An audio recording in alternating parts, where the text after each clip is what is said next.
My name is Donnie Pingaro. I'm the managing broker for Florida. And our session today is about ramp up your referral business. And I love this topic because when I was transacting, this is all I did. I was the guy who made friends with all the brokers and everybody else. And that was my business model to make my machine run. We were talking today in the managing brokers at lunch. We said, you know what? How many deals happened this week between side partners meeting each other, making referrals, right? So I hope you guys made tons and tons of opportunities and relations and kind of connections, and that's really the beauty of the side family and the side community, that we have this incredible culture and bunch of partners.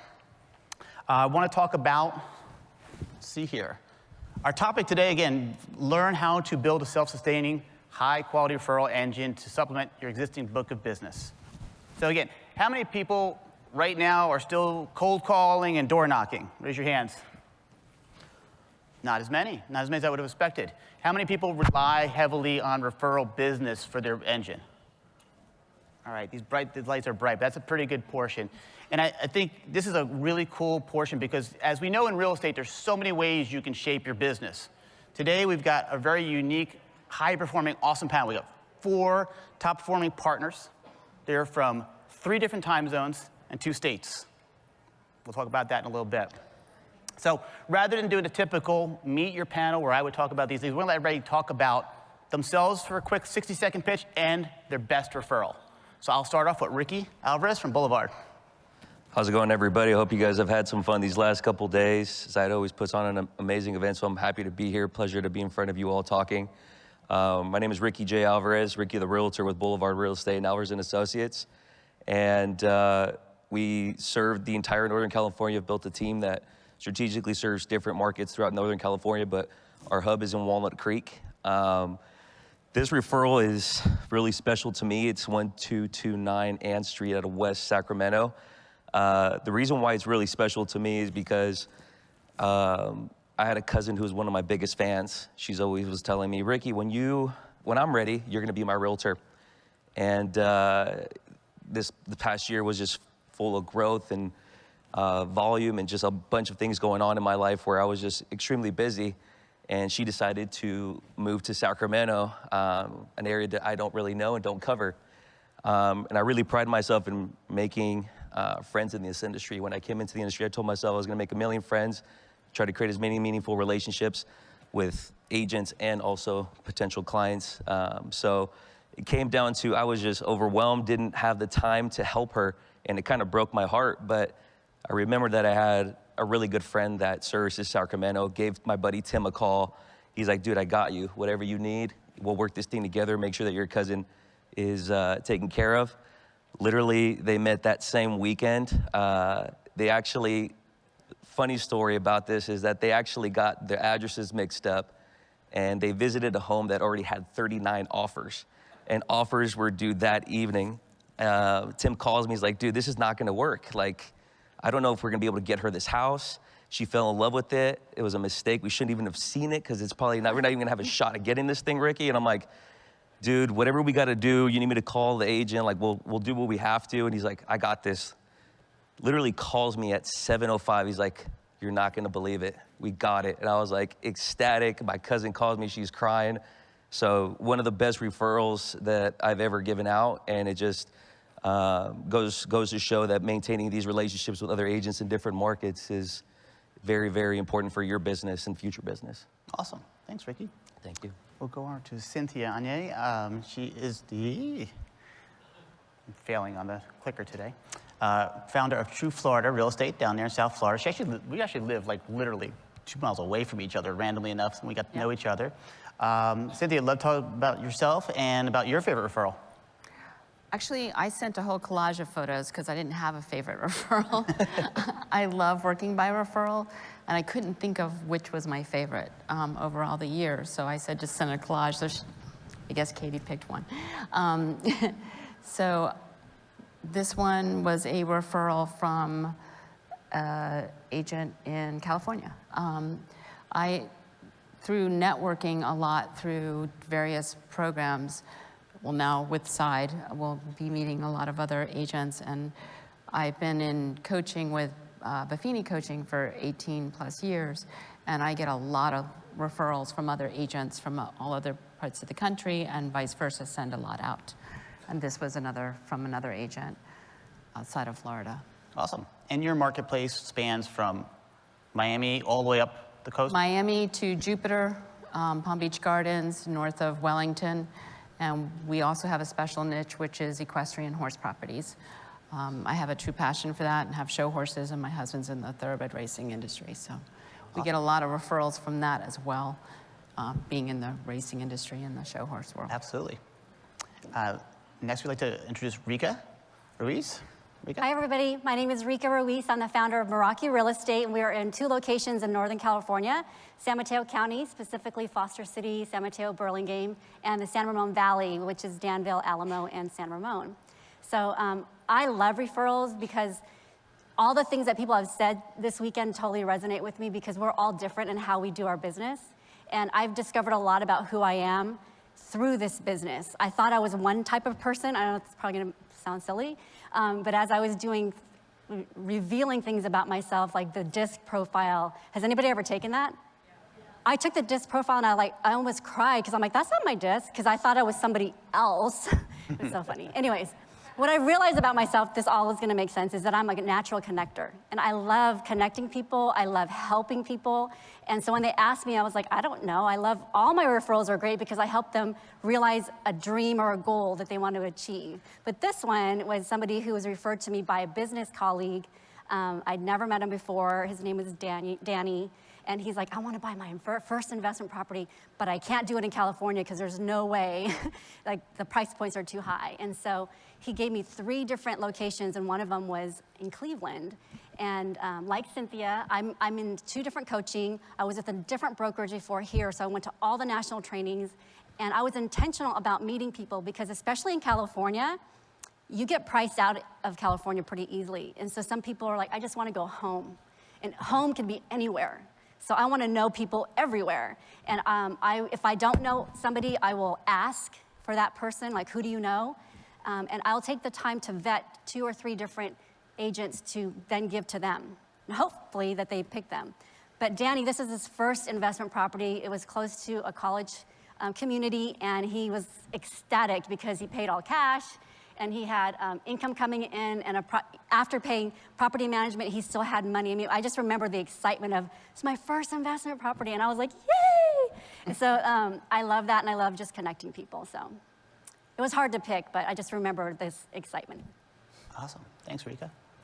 And our final panelist here, and we talked about 2 states, 3 time zones. For those folks who don't realize, Florida's so big, we actually span 2 time zones, East Coast, Eastern time zone and Central.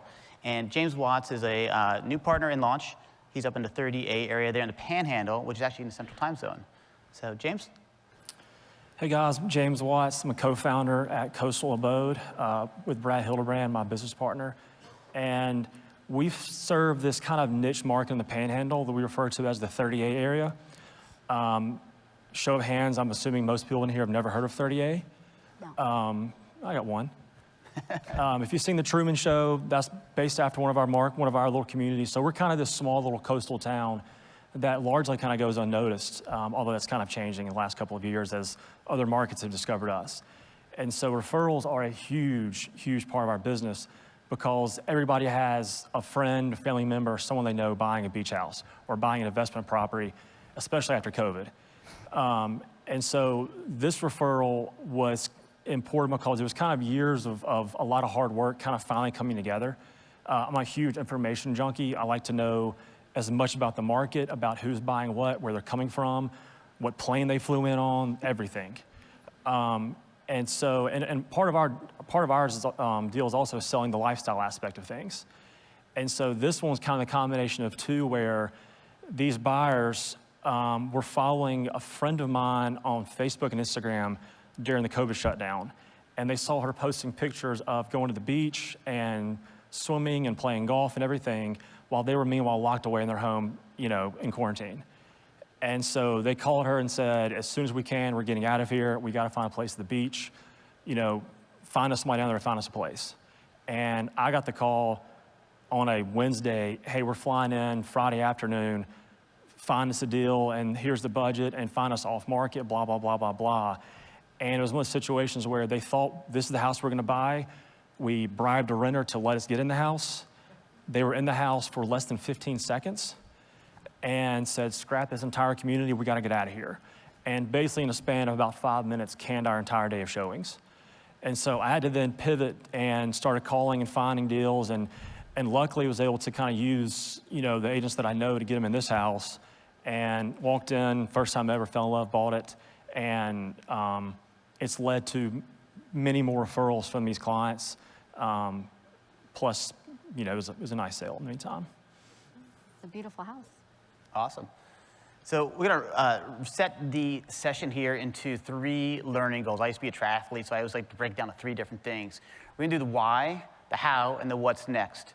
So we'll start with the ladies first in terms of the why. I think a lot of the intros in terms about the initial referral talk about why you're into referrals. I'd love to kind of spin this a little way, throw you a curveball and say, if you've got a new teammate on your brand, what would be your why as why they should be involved in building a referral network business? Rika, we'll start with you. We'll go ladies first. Well, because it's another source of income that's passive if you make the right connections, right? I mean, who doesn't want to make money just by introducing somebody, right? Nobody wants to make money. But also that you're helping them. So for me, how it all came to be is I set metrics for myself every day because we're in business for ourselves, and for me anyways, I have to have some sort of goal to achieve every day, and one of mine is to talk to 10 people every day about real estate. And so, my assistant gives me a call list every day. After a while, you're calling the same people. It's like, what am I gonna say now? They already know. And so one of my scripts is, did you know that I have a great network of, and again, California, and most of the times they're like, what? You know people out? Yes, I do know somebody. And after having those conversations, after a while, it's like, aha, this is another bucket of business that we could do. So I encourage my agents all the time, if they say, oh, they're priced out of here, well, great, what else can we do to help you, right? Because we're always coming from contribution, how else can we help? So that, if that makes sense. Sure. Helping people and an additional income. And now it's like every year I want to make more in that bucket just because we're helping more people, but it's like, when I get a referral check, I'm more excited about that than something that I sell, because I'm like, well, I barely did anything. And that's pretty cool. That's great. Cynthia, you work, I know, with a lot of systems, and I think we might have added another system this week from our conversation, right? Mm-hmm. What would be your why to some of your teammates as to why they would focus on a referral network business to build their business? Well, they're coming to you they're coming to you with a certain level of trust if they were referred to you versus an online lead, which is someone you don't know. And I have them always, the first thing I want them to do when they join our team is to look at their sphere of influence and just write down a list of everyone they know and call and let them know that they're in the business and ask for the business. And then also if they know someone that might be moving either in or out of the state, and letting them know that they can refer them agents in other areas as well. It's just a different quality of lead when you are from a relationship. Absolutely. That's great. James, you got again, you're talking about that data entry, that you're always pulling as much data as possible. You have a very unique marketplace. As you build your team, what would be your why directed towards your future team agents to focus on the 30A referral market? I think one of the important things is it gives you a comfortable way of reaching out to people to ask for business. I hate cold calling. That's not my personality. I would rather do anything in the world than that. But if it's picking up the phone to call a friend of mine, a past client, or text somebody about something, it's a totally different mentality. And if you kind of hit a lull in your lead generating online or whatever it may be, it's easy to just take 2 seconds, pick up the phone, shoot a quick text to someone, call them, email, whatever. And so it's a much easier, more comfortable way of generating business that doesn't require the effort sometimes that cold calling or kind of the traditional methods, require. At the same time, the pressure on a referral tends to be much greater because, you know, that agent, that friend sent their person to you, and so the pressure is definitely on to perform, because you know if you mess that up, not only do you mess up that relationship, then it snowballs. Yeah, absolutely. Awesome. A perfect tee up for you, Ricky. You're all about the friendship and the social networking and building that way. Yeah. What will be your why for your team? I think the biggest why for our team is just, you know, getting out of your comfort zone, really utilizing events like Side by Side, or getting involved in your local, your local association, or even joining, something like NAREP, that's a Latino organization for real estate, or even ARIA, that's an Asian, kind of.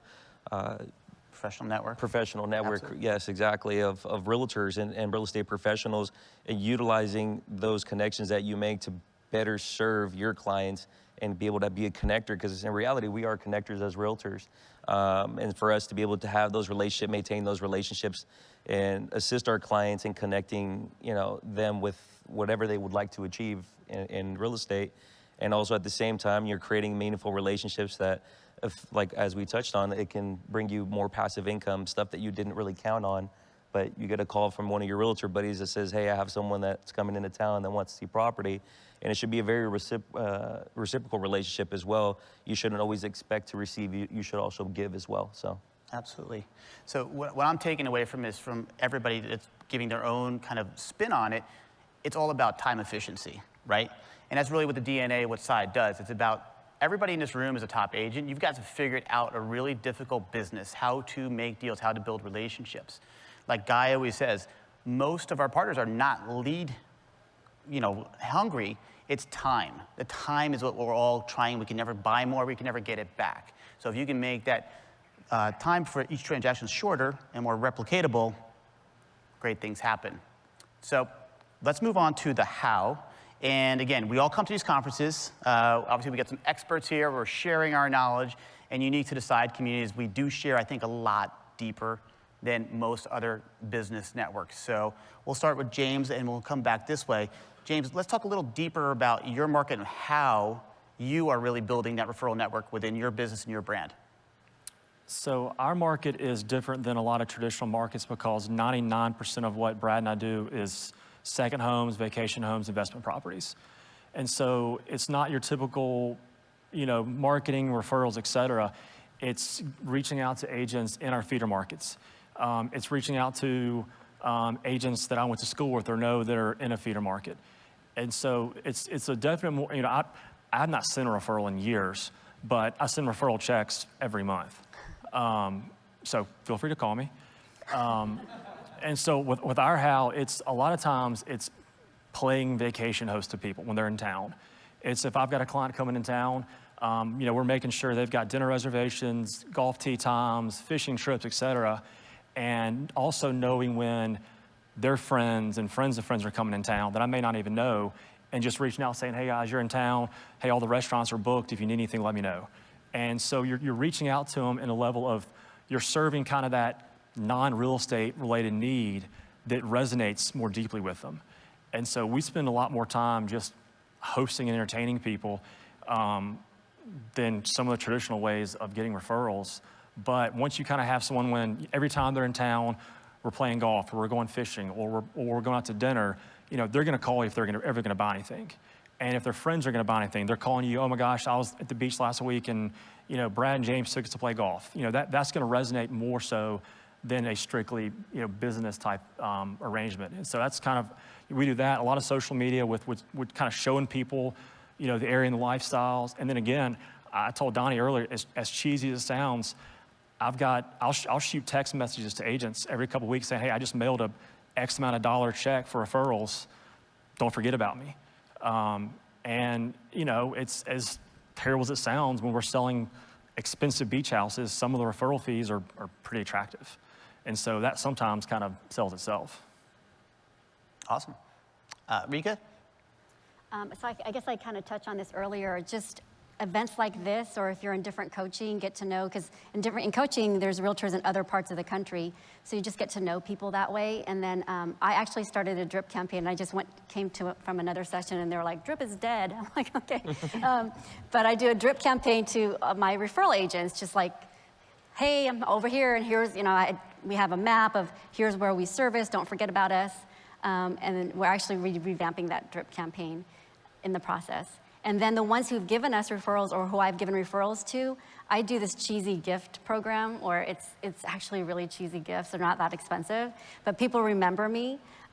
So if they've done a great job for one of my clients that I referred to them, I just start I'm sort of elevating that, right? Giving them a gift and building on that. So it's just like you would with your clients. You have a drip campaign for that. What you focus on expands, right? So I just have a drip campaign for the referral agents that I've met across the country. And then gifts to those who've actually helped our clients. Awesome. And Cindy, how do you approach your referral funnel? Well, through my coaching with Buffini, we talk about pop-by gifts and so forth. So I started, instead of just giving the gifts to just my A-plus top clients, quarterly I do gifts to, I guess they're kind of cheesy gifts too, but I mean, like in January, we sent a little goals calendar. And it goes to all the agents in the country that I have had a relationship with or developed a relationship with at the various events or done a transaction with, and I just stay in touch with them quarterly. I have my client care specialist who daily, or weekly rather, sends me a list of, she scans Facebook to see if there's any life events that have occurred, a birth or divorce or death, and we send birthday cards and sympathy cards and just touching base with them and on a personal level and not really ever asking for the business, but just constantly touching out to them about life. And then you're staying in their forefront. So then when they think of Florida, they think of us to call, basically. So my 12-year-old thanks you every month for your gifts that come in the mail. She doesn't think they're corny at all. But who, if you wouldn't mind sharing, who do you use as your vendor? Is that automated and like? I have a couple different sources that I use. I have one company that I use, which is called the Pop-by Company. And they create these little packages and those go out. Or my assistant will create little, we come up with a tagline and then we come up with, maybe for Mother's Day, we've bought flowers and delivered flowers to all the mothers. Just various concepts that we come up with, but they also help with that. Always staying present. Absolutely. Present with I'm glad your daughter likes this. She does. Ricky, your how? It's very intentional, Donnie, to be honest with you. I mean, I really approach my relationships with clients, with my agents, with everybody very intentionally. I really try to develop the trust, get to know them, their market, who they are, what makes them tick. I follow them on social media instantly. I want to get to know them on a personal level because that's how I feel I'm going to be much more trustworthy and be able to be, led into their life and be at top of mind. So for me, really get to know them. Like I said, for me, it's reciprocal. I don't always expect them to send me leads. I'll also reach out to them intentionally and ask them how their market's doing, if they're busy, if they need anything from me, kind of thing. Just make sure that the friendship is there, and more than anything, just make sure that we're staying in touch.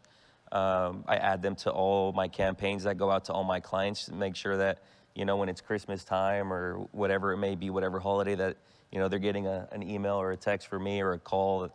Just touching base with them, and that I think goes a long way because we're not just realtors anymore. We're not just partners. We're actually friends. So it goes well beyond just being a realtor, but actually maintaining and creating that relationship for the long run. Awesome. Well, I appreciate everybody for sharing. We're going to do it a little differently for this next module, the what's next. And again, whenever I come to any kind of seminar or summit or conference, I kind of want to see, like, I wish I had a crystal ball right here. Like, what's next? We all know what's working today, but in our market, in our industry, everything's shifting so fast. So whether it's social media or whether it's presence or professional networks or which private jets are coming in on the tags that you're tracking, what do you guys, let's just open this up as a just conversation. What do you see, or you're kind of looking into with your team, that may be the next best thing that could in a year from now we'll be talking about? Ooh, that's interesting. Well, you talked about migration patterns, and I keep talking about California because it's way overpriced, but a lot of people are just outpriced here. So start looking for patterns of where are people moving to, and start developing relationships with realtors in those areas ahead of time, right? Where we live, they're kind of going everywhere: Tennessee, Oregon, Arizona. So just making sure, following those patterns of where are people going, or where there's, for James' point, right, like if they want to invest. So this weekend, I was really this last couple of days, it feels like a weekend, I was really intentional about listening for agents who said, we have great investment opportunities here, because I have a lot of California investors. They can't invest in California. I mean, their ROI is just not there. So I was really intentional in going out and meeting those folks and saying, what do you do? Let's have a call next week, because I could have a referral for you. So just listening to migration patterns and your client's needs, because you're going to be their hero, right? They want to be an investor, but they can't in California. It's just, the stakes are too high. Yeah. But they have money, just not enough to do it in California. So let's meet some people across the country. And yeah, that's a great point, especially for investors. Folks that are here from mostly California. We have a group we're connecting with that's based out of California. They're getting 1,000 new investors a month. Wow. And these are quality investors who are making great tech salaries, and they go to our great California partners and they're like, well, this doesn't make any sense. Right. You know, even if I buy it, I'm going to be at, negative returns. Right. I don't know it's going to appreciate. There's a lot of, so they're coming to a lot of these feeder markets. So we have, I think, 120 live investors coming to Jacksonville and the Panhandle later this year from California. So migrations for end users and also for investors is key to watch.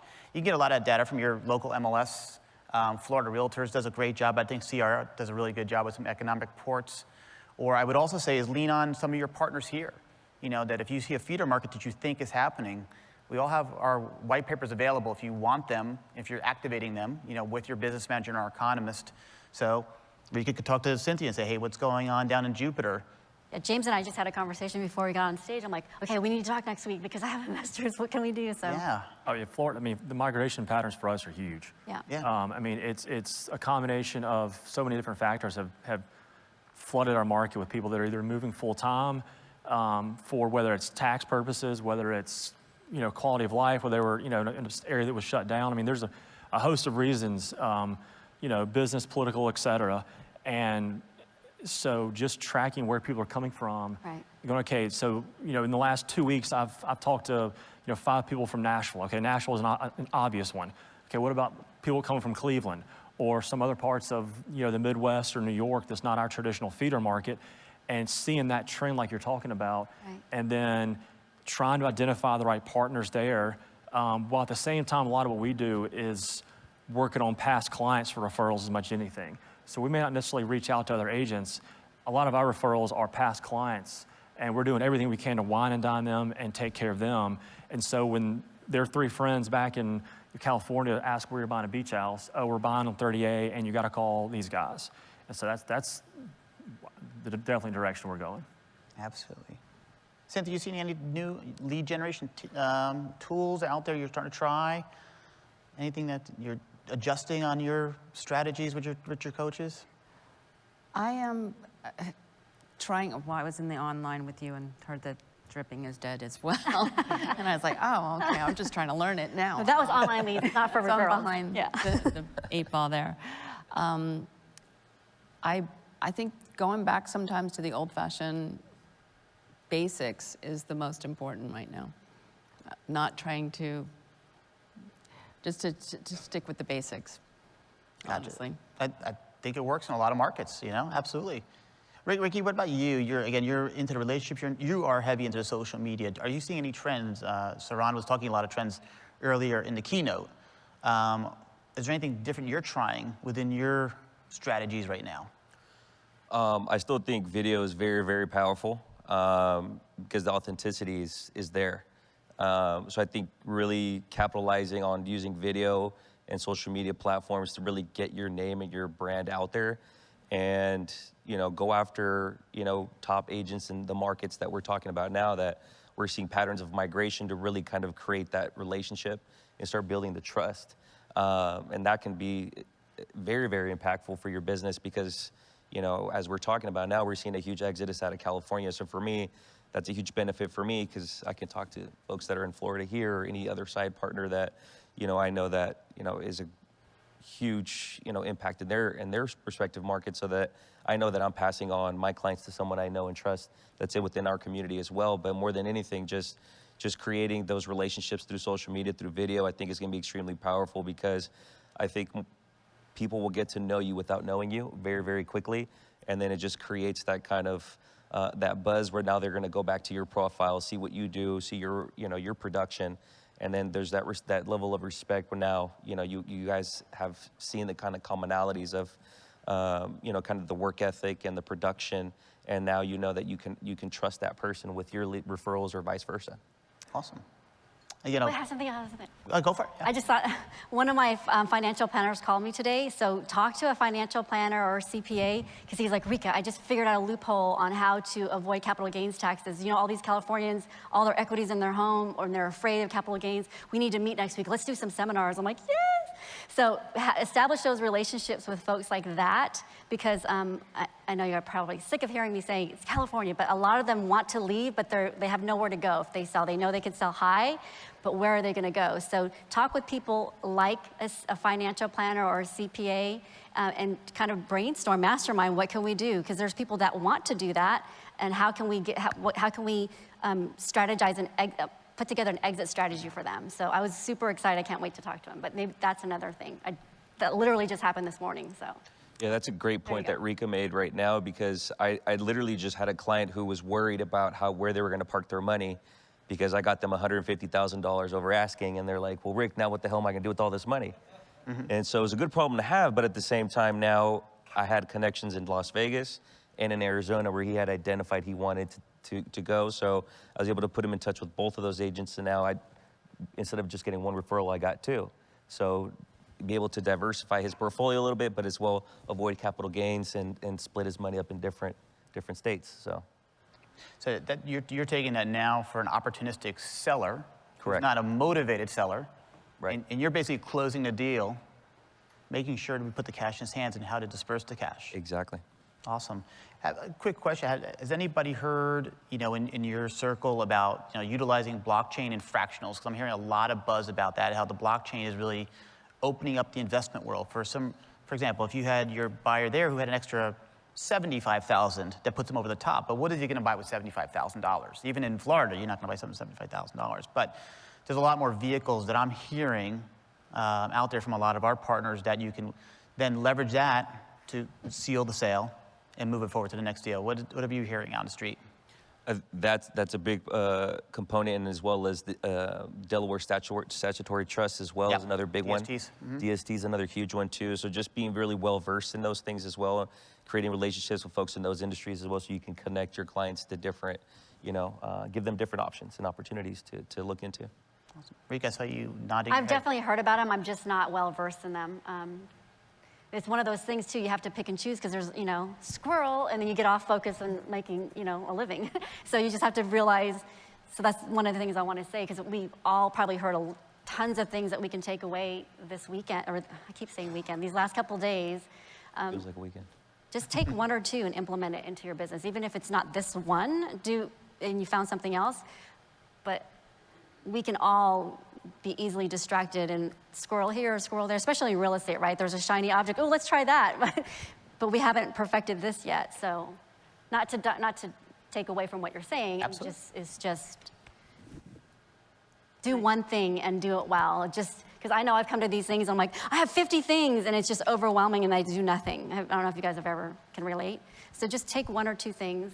I think that's great if that's the area you want to focus, but just try not to do it all, because then you'll be like, whoa. For sure. And I think that Guy mentioned it this morning, that master one thing before you go and start learning others.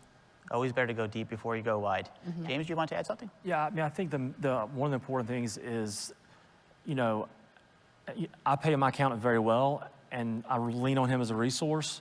And I think one of the things that's important in real estate is when you start diving into tax issues, trust issues, portability, all that kind of stuff, it's having resources, Right. whether it's estate attorneys, whether it's real estate attorneys, whether it's accountants, CPAs, that you trust and you know.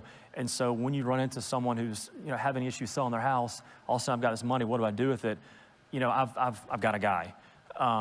So I think it's having those resources in place so they're not leaning on you in an area that you're not well versed in. Because And you shouldn't do it anyway. yeah, exactly. You start going down that Liability, that road. Yeah, liability, yeah. exactly. Yeah. It's kind of the old mantra: make sure you never want them to point to you for the information. Right. But I'll send you to another source, and they'll give it to you. Correct. Awesome. Yes. Well, before we get to action steps, we wanted to see if anybody opened up for Q&A. We have a good 6 or 7 minutes. If anybody has any questions about referrals, how these professionals structure experiences, nightmare stories about referrals. Got a couple mics here. We did such a great job. They don't. I know, they're like I got this nailed here. Okay, so I'll ask everybody to go down the line. Nightmare story about referral. I think that's the most interesting thing about real estate is it can happen all the time. What was a referral that went wrong? Anybody got any good nightmare referral stories? I mean, I had a fake sheik who came onto Fisher Island and he got taken away by the FBI at gunpoint. That was a bad referral day. Oh my gosh. I don't know if I can top that story. I just had one where I did a favor for a buddy, and it just ended up being a lot of work. And it was a crazy amount of work, and I took the listing and I took it for 1%. It was probably the worst decision I ever made, but he was happy. He still, gives me business. So at the end of the day, it still worked out. But it was intense, to say the least. So. Cynthia, did you ever get any referrals, gave you a little bit of the runaround? I'm trying to think of one that would be a nightmare. Any ones that the inspections, didn't pass, things like that? I mean, there was one that I thought I was nailing as far as the relationship, and then they up and went with another agent and stuck with the lender that I referred them and a bunch of other referrals that I had given them. Really, still to this day, I don't even know what I did wrong, but I felt bad because again, you go back to that person that originally referred you, so I had to call that agent and say, I don't know what went wrong, like why they, because it really ate at me for a long time. Like, to this day, probably it eats at me. I don't know why they didn't, what they felt like I did wrong and went with another agent, so. All right, we have a question over on the left, please. Hi, my name's Lisa Vernon. I launch tomorrow. Yay. All right, Lisa. Thank you. Woo. ImagineFlorida.com. Not to plug, but kind of to plug. Nocatee was voted #1 place to live in Florida by Newsweek magazine recently, so we've been crazy. So what would be the first action step you guys would take, I mean, other than us all meeting each other, if we wanted to start that referral business? What would be the first step that you guys would take, like once you go home, that you guys personally would take? Well, I wouldn't even go home. I would make sure that person left not only my business card, but follow them on social media, start that relationship that moment, because you might go home and forget, you lose the business card, and then who the hell knows? After these last couple of days, you start to mix names and faces. So I would say start that relationship as soon as possible and maintain that relationship moving forward.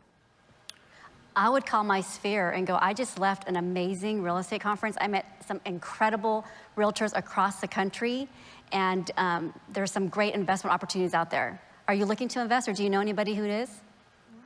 And if you don't know who that agent is, they're gonna tell you, yeah, do you know anybody here? First, they're gonna go, really, you could help me with that? That's amazing, please, yeah, Arizona. And if you don't know anybody in Arizona, you go on Workplace, you start calling people that you know, and who do you know in Arizona? Then that's how you get it going. But there's an opportunity to do two things. You're calling your sphere, and then you're developing a relationship with somebody else. So you're increasing you're casting your net wider. Yeah. There you go. And I would also just come up with a bullet point list of reasons why someone should use you as an agent in that area. So when you reach out to your sphere, other agents, you've kind of got a quick little rundown of this is why you should call me in this area. There's 1,000 other realtors, but I know this, I've done, so basically you're kind of overcoming the objections already. Yep. And, we're working on essentially a referral packet to send to other agents where we send people something with information on the market, information on our area, and information on ourselves, where we're being more proactive, reaching out to these areas with, not only what you're talking about, but here's why you should use us. And that's worked pretty well. Yeah. I would immediately stay in touch. We just exchanged cards in the other room because I get calls and asking for a certain area and I don't cover it. So I immediately grabbed your card because I want to be able to refer you, and especially because now that you're another side agent, you're going to go to the top for me on my referral list in that area. So, and just stay in touch with calls, the little gifts quarterly or whatever, however you want to stay in touch, but just stay in touch. Become friends on Facebook. What are you going to do? Oh my God. See, that's the thing. You get like 4 different things. Oh, so what Like- one thing are you going to do? One Well, thing. the one thing I'm definitely do is going to reach out to people, and then I am coming up with a referral package. Yeah. Those are Awesome. the 2 things. That's perfect. For sure. So I was going to dive down on that because James said that, and that is something, lean on us at Side. You should all have your listing presentation package. You should all have your buyer's presentation package. If you are in a referral business package, put it together. I mean, we never try to portray to be the expert in your area, because again, you're going to know that value add that you bring within your area and in your sphere, but bring it to your business manager. Leverage our marketing team. They'll create that for you. You'll have it ready to go. We got awesome copywriters. You all know that. I mean, everybody in this room, that's a great asset to have, and it's super simple. We can do that for you real easy.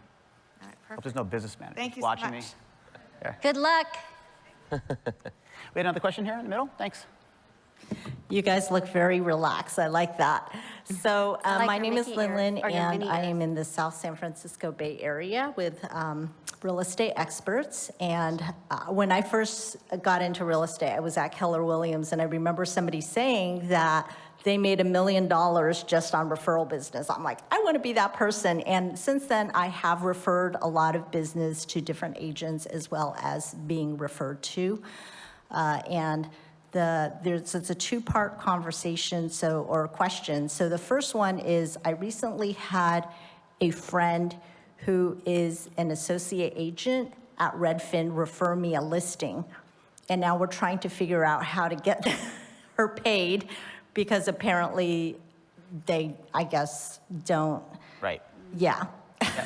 They don't give, they're not supposed to take referrals because they're not referring to Redfin agents. So I don't know if you guys came across such an interesting situation I have of trying to pay somebody who can't take it. You can't really do that. I'm the managing broker. I'm going to close my you ears can't- while yeah, you give your especially in secrets out. California. Like, I have a friend in Redfin that wanted to do something like that. I'm like, dude, how can I pay you? There's no way. I'm sorry. I know that's probably not the answer you want to So hear. I can't legally pay her a referral. Not legally. Although she's a licensed agent. You could give her a gift card. Yeah. Yeah. There's Yeah, ways. That's probably Yeah. what I'll do. Okay, well, Ladies, thank the you. And ladies' then night. the- Ladies' night, take her to dinner, wine and diner. Yeah. Okay, okay. Yeah. Exactly. There you go. Okay. Yeah. And then the mechanics, when you're giving a referral to somebody, do you send the referral form out first before you actually connect them through email? What is the most tasteful way to make it like smooth that you guys do? I usually offer that either my assistant will send it or ask them if they're going to send it to me, vice versa, whichever is easier. And I feel like there's a certain trust level, again, because I know them and that's why I'm reaching out, or vice Right. versa. Yeah. Right. So it's pretty much a handshake until I'd still immediately give them the contact because I want them to contact them immediately. Right. And I've never had it go, I've never been burnt by doing it that way, by just trusting that they're going to sign the referral agreement later. I just Yeah. give them the info. Yeah. When you get to that moment for the business phase, again, leverage what you have within the Side platform. Up in the upper right-hand corner of the app, there is a referral tab button. We have a whole department of referrals that they will send the form out, and they will basically hand-hold that relationship on the paperwork side. Yeah. We never I didn't even want know that. See? Yeah, it's in the app. Have you used it? It is in the app. They do everything for you. Yeah. This is it. I have not personally, but I think somebody in our team probably facilitated So some. the lower left-hand corner is your your intercom button for any questions you would have. Okay. Of course, we all know how to use that one. Those guys are fantastic. They can handle about 95% of your questions within 2 minutes, I think, is their turnaround time. But in the upper right hand, there's the referral map, so you can see where all your referral partners are throughout the country, the live listing map, but most importantly for the referral there, for the Okay. whole form. Yep. And then the last part of my question is, you know, I have a friend who was super like, oh, can you list in this area? And it was kind of like out of my area. And I was like, no, but I know somebody, actually I met at the last side conference, and I heard his listing presentation. I'm like, okay, you're it. You know, you're just right down the street from this listing. So I referred it to him. How do you tell your friend that you're going to be getting a referral fee? Like, you're going to be benefiting from it. Is there a eloquent way that you, or you just tell them, hey, I'm going to be benefiting from this as well? I mean, she was like so grateful, like, oh, thank you so much for helping us. Any thoughts? I think you should just be transparent. You know, we're all professionals, and Right. if she doesn't like that, then, you know, everybody does. You know, that's the great thing about being in business for yourself. You can kind of structure that, but I think you should just be transparent, because the last thing you want to have happen is she finds out and she feels like you did something underhanded, and then you don't want, you know, you've lost trust in that relationship. So that's my. I'll sometimes include a referral. If I'm having to pay a referral, I'll sometimes write that in the listing agreement, just so the seller knows that their friend, who just happens to be a realtor back home, is getting money out of the deal. And then I'll actually sometimes have on the HUD, instead of it coming to my brokerage and then getting split and paid, I'll actually have the title company disperse straight to the referring agent, just so, again, so all parties know exactly who's getting what when the deal closes. I don't think side lets us do that. Well, It depends on the state and the Oh, okay. regulations, yeah. I'll be Yeah, quiet. some states you can pay the agent direct, some states you can't, so check with your managing broker in your state. Okay, So. thank you. Thank you Thank very you. much. I don't know if we have time for one more. I know we're at top of the hour. Darren, One let's more, go quick. one more. We'll give a quick question there. We'll give it Just in. a quick question. You got it, Referrals are awesome because I'll probably have about 10 million in referral business within less than 12 months. Nice. So that's Nice. cool. And that's just from one client. Wow. That's Fantastic. amazing. However, the referring agent keeps bugging me for additional referrals because they keep buying more property. So have you guys ever done anything like a referral fee for life? So it's obviously not your usual 25%. It's obviously would be something smaller. You're so anything like that, kind. right, Is? Yeah, I've never done that. Part of me doesn't want to do that, but it's just been way too easy money. So If someone refers me Yeah. a client and they buy multiple properties, I pay them on each one of those. the same, like 20, 25%, Yeah, whatever. I just Okay. automatically pay them. you just got to do it. It's kind of, it's the cost of doing business. I mean, Yep. you don't want to get cheap on one deal and they'll find someone else who will pay referrals. Yeah, no, that's what I figured. Just wondering just if doing the right anyone thing. had like a program or they had like a different rate or something like that for I wish. consistent. Hey, if you can negotiate it, let us know. That's all. That would be Yeah, awesome. I think you're better to stay steady. That would be my guess. But, well, I want to thank our amazing panelists here, James, Rika, Cynthia, Ricky. Appreciate all the time, the pre-calls, the information sharing here. I also want to thank everybody here. I mean, this is the end of the summit here, our final session. I want to thank everybody for coming, all 1,300 of our partners and agents side by side. 2022, I think, was super memorable. I can't wait for 2023. I'm hearing whispers, Aspen, Miami. I know Joey was trying to push for the Maldives. I don't know if that's going to happen. I heard Cabo. I heard And I did Cabo. also want to remind everybody, I know Jay's been talking about it, if you could fill out that survey, because we do always want to get better. We think we provide a great event, but we want to make the next event that much better. And like everything else, it always comes from you as to what you need and your feedback. So please, when you have a chance to get back home, check out that survey. Thank you very much, everybody. It's been a pleasure, and we'll see you soon.